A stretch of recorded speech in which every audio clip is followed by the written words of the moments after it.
Il sindaco di Palma di Montechiaro, Stefano Castellino, ha nominato nella giornata di ieri presso la sede del comune il presidente e i componenti del consiglio di amministrazione della Fondazione Tomasi di Lampedusa.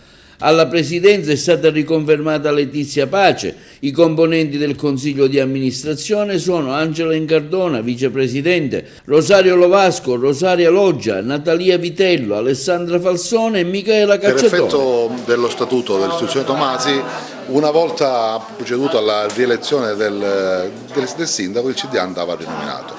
Abbiamo fatto questa nomina in questi giorni e oggi vi è la presentazione. L'istituzione Tomasi rappresenta qualcosa di importante perché l'abbiamo voluta, l'abbiamo ripresa dalle ceneri in realtà, perché Palma avrebbe dovuto già da tempo immemore investire sul Gattopardo.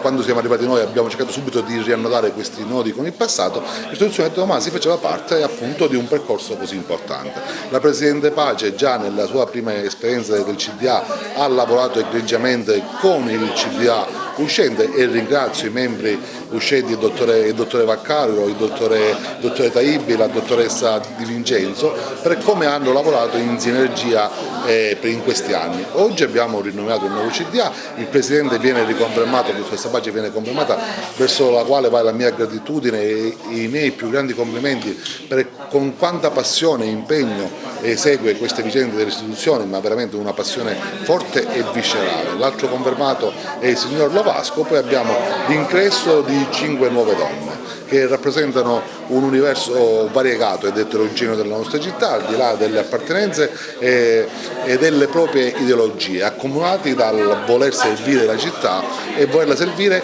in sinergia e in sintonia con quella che era la nostra gloriosa storia, la storia del Gattopardo e la storia della famiglia Tomasi. A questo CDA auguro un grande buon lavoro, insieme al confermato direttore scientifico che è noi lo chiamiamo ancora principe, il professore Giuseppe Lanza Tomasi, e quindi insieme al principe l'istituzione Tomasi si appresta a programmare le attività culturali legate alla famiglia Tomasi e al Gattopardo dei prossimi 4 anni.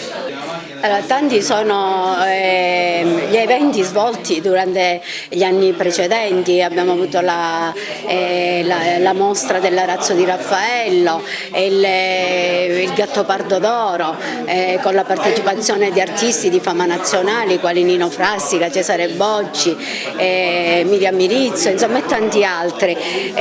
Naturalmente la programmazione di quest'anno sarà altrettanto ricca.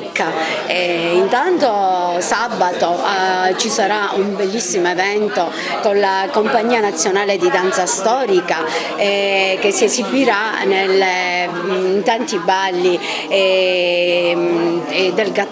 dal valzer del Gattopardo a tanti altri balli della Manzurka, cioè tutte che ci faranno rivivere quell'atmosfera e la magia del ballo del Gattopardo.